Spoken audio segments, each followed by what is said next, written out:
देखो अपनी एक्टिवा पुरानी हो गई है, so let's go EV shopping. आवाज ही नहीं आ रही है ना, ऐसा लग रहा धक्का दे रहे हैं। लेकिन इसका मेंटेनेंस के बारे में मैंने पूछा तो थोड़ा मुझे एक्सपेंसिव लगा। तो जो पूरी buying process of electric vehicle है ये मैं डॉक्यूमेंट कर रहा हूँ ताकि लोगों को हेल्प हो जाए।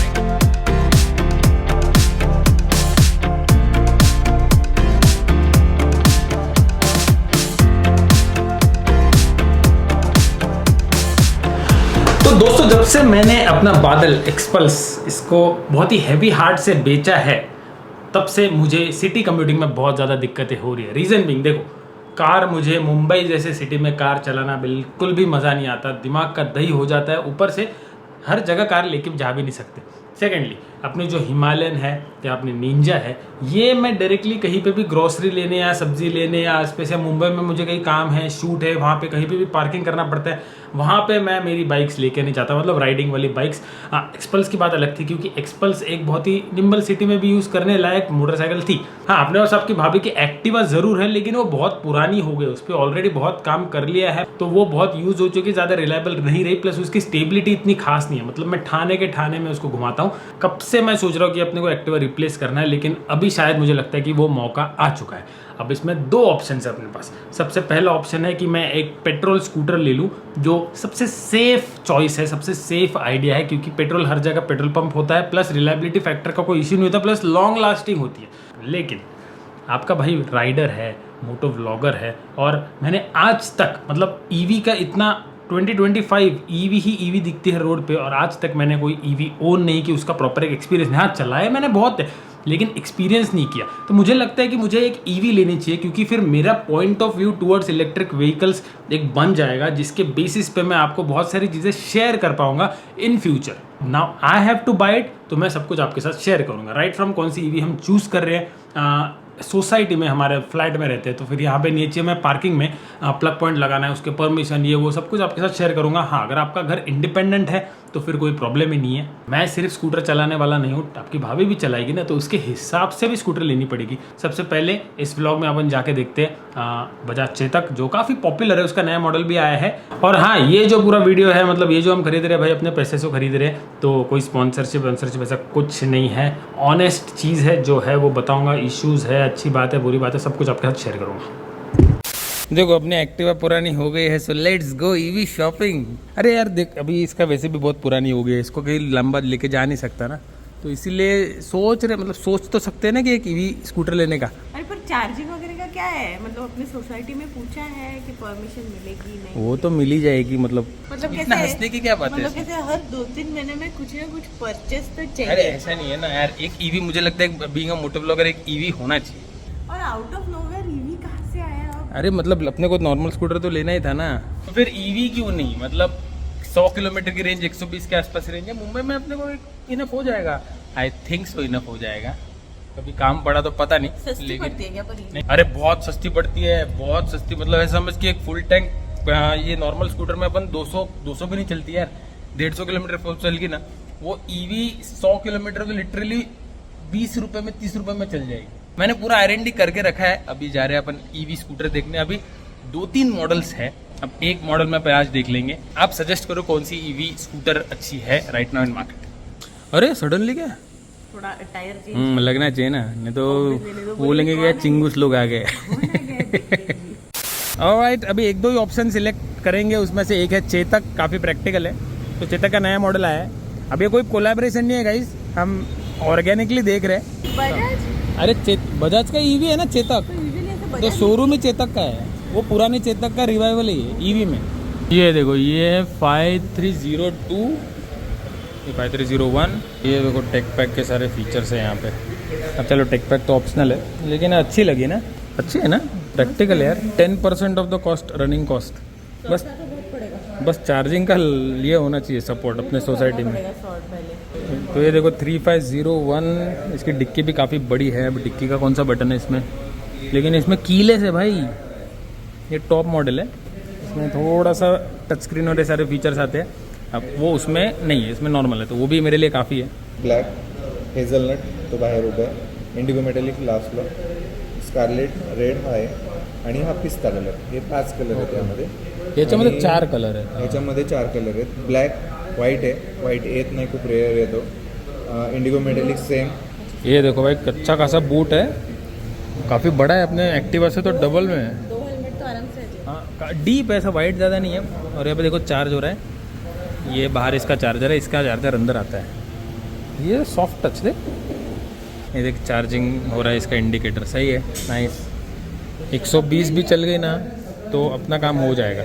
चलो ऐसे देख रहे थोड़ा फाइनेंस में कैसा हो सकता है EMI में. वैसे यही वाला मॉडल लॉजिकल है इससे. अबे 10,000 का ही फ़र्क है तो देखते हैं. अच्छा है ना, टच स्क्रीन है, कीलेस है भाई, क्या मार्के है. चलो भाई टेस्ट राइड लेके देखते हैं. ये वाला जो मॉडल है ये, अच्छा ये 2.4 मॉडल है, 3.5 नहीं है. चाल वाला सेम है. चलो चला के देख लो.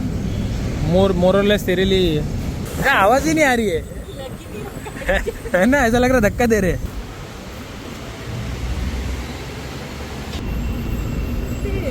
मैंने की नव्हती नेली मी. नाही ये की, अरे हां इसका की किधर आहे, बिना की काय चालतं. अशी कशी चालली गाडी.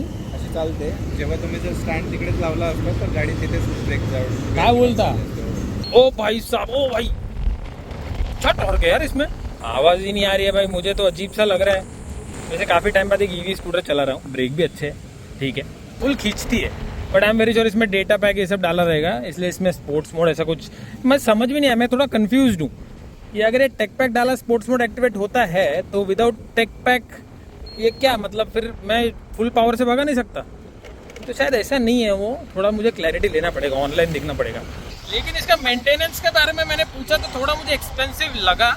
मतलब फर्स्ट सर्विस 45 डेज में 500 रुपये के आसपास, और उसके बाद जो सेकंड थर्ड सर्विस है वो 4-4 महीने के गैप में. तो इतने 4-4 महीने में क्या सर्विस करने का, वो भी 1000 रुपीज़. मतलब एक साल में 3 सर्विस, 1000 3,000 रुपये लग रहा है मेंटेनेंस का.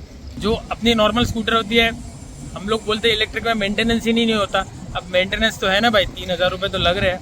मे बी नॉर्मल स्कूटी को उतने ही लगेंगे या उससे कम लगेंगे मे बी. लेकिन वो भाई साहब बोले कि 6 बार आपको सर्विस करना है वारंटी के लिए. 6 बार किया उसके बाद फिर आप साल में 1 बार कराओ चलेगा. ठीक है चलो, है ही क्या यार इसमें, सर्विस के लिए ना ऑयल नहीं ना कुछ नहीं. सही है भाई, एकदम हल्की फुल्की लाइट वेट एक्टिवा से काफ़ी हल्की फील हो रही है. लेकिन सिर्फ इस पे सेटल नहीं होना है, एक बार मैं एथर भी जाके देखूंगा, एथर रेड स्टार. वैसे तो बढ़िया लग रही है, बस ब्रेक ना, पीछे के ब्रेक में मज़ा नहीं आ रहा है. सामने का तो चलो डिस्क ब्रेक है, अच्छा है.